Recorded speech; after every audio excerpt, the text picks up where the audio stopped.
Hello, नमस्कार, welcome back to my channel. मेरा नाम है पल्लवी, चैनल का नाम है सही विचार।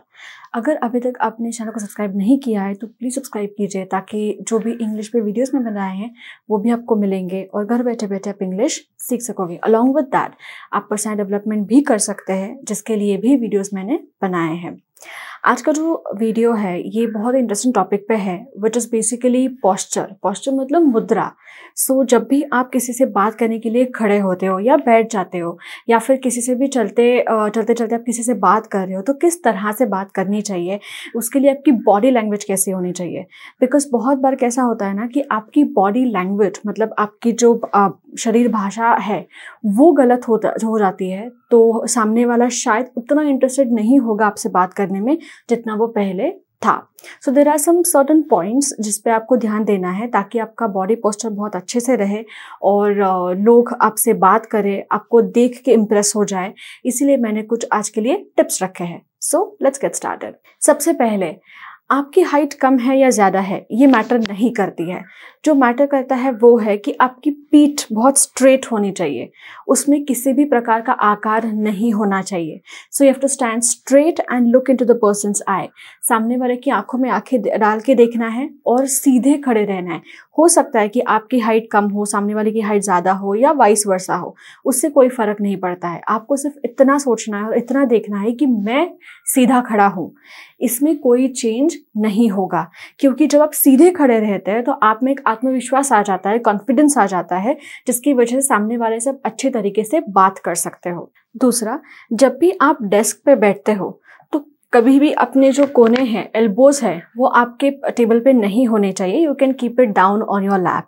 आपके पैर पे रखो चलेगा, but you can not keep it on the desk. और डेस्क पे जब बैठते हो तभी कभी भी आगे नहीं झुकना है, हमेशा पीछे ही रहना है और स्ट्रेट बैठना है। बहुत बार मैंने देखा है कि लोग बहुत आगे आके बात करते हैं। इसका जो मीनिंग है इस बॉडी लैंग्वेज का, इसका मतलब है कि आप को दूसरा जो भी है सामने बैठा हुआ वो पसंद आया है। बट पसंद मतलब ये नहीं कि बिजनेस के मामले में, बट वो व्यक्ति पसंद आया है। तो ये साइन कहीं और लेके जाएगा और फिर सामने वाला आप में इंटरेस्टेड नहीं होगा। So you have to be very very careful. जब भी आप बैठते हो तो कभी भी अपने कोने या फिर अपने हाथ डेस्क पे ना रखें। You can always keep it on your lap. इस तरह से आपके हाथ आपके पैर पे रख सकते हो, थाई पे रख सकते हो, but you can not keep it on the desk. कभी भी आगे नहीं झुकना है। You have to always sit straight. आपकी जो चेयर है उस चेयर के बैक को पैरेलल करके रखो। कभी भी आगे या बहुत ज़्यादा पीछे भी नहीं जाना है। अगर पीछे जाओगे तो इसका मतलब ये है कि सामने वाला जो भी बात कर रहा है उसमें आप में इंटरेस्ट नहीं है, आप उसको उतनी ध्यान से नहीं सुन रहे हैं, तो शायद वो उठ के चला जाएगा।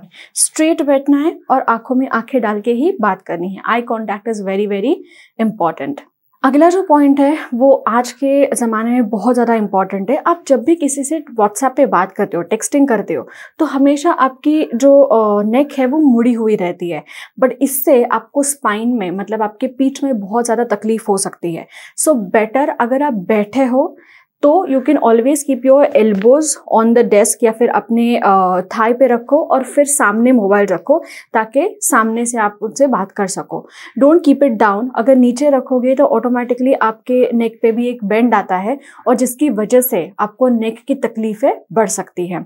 इससे अच्छा है you can keep it in front of you. So इसके लिए कहीं किसी पिलो का इस्तेमाल कीजिए या फिर किसी डेस्क का इस्तेमाल कीजिए, but don't sit with your neck down. अगर नेक डाउन रखो तो मे बी अभी नहीं, बट मे बी एक साल बाद या 6-7 महीने बाद भी आपको तकलीफ शुरू हो सकती है और बहुत कम उम्र में तकलीफ शुरू हो सकती है।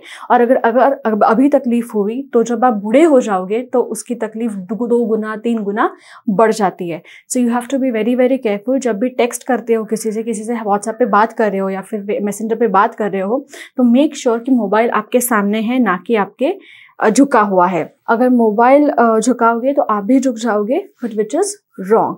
सो उसे सामने रखना है, आपके बिल्कुल सामने।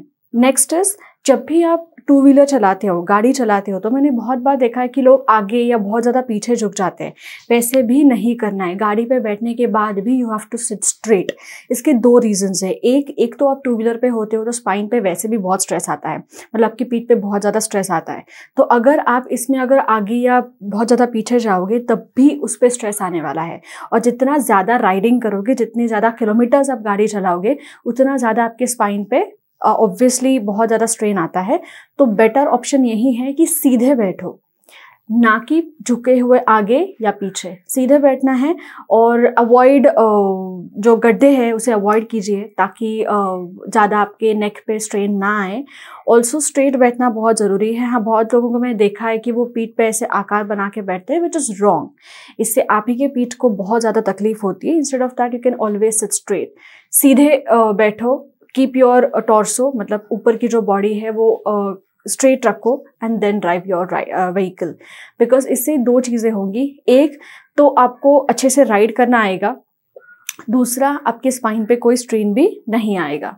ऑल्सो एक्सरसाइज रोज़ करना ज़रूरी है। सो हम लोग तो टेक्सटिंग पे मतलब 12 घंटे में से चलो मान लेते हैं 5 से 6 घंटे तो हम टेक्सटिंग ही करते हैं।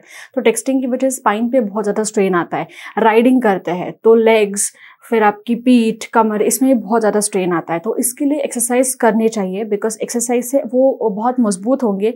तो आगे चल के जब आप थोड़ा और बूढ़े हो जाओगे तब आपको इसका प्रॉब्लम नहीं होगा। क्योंकि मैंने देखा है और मैंने खुद भी एक्सपीरियंस किया है कि बहुत ज़्यादा राइडिंग की वजह से भी ये प्रॉब्लम होता है, आपकी पीठ दुखने लगती है। तो इससे अच्छा है कि if you keep on exercise करने की वजह से आपकी पीठ जो है वो बहुत मजबूत हो जाएगी, तो आपको प्रॉब्लम कभी भी नहीं होगी। ऑल्सो इसी के साथ साथ, ये सारे पॉइंट्स के साथ साथ भी अगर ये करने के बाद भी आपको तकलीफ हो रही है तो प्लीज़ सी अ डॉक्टर।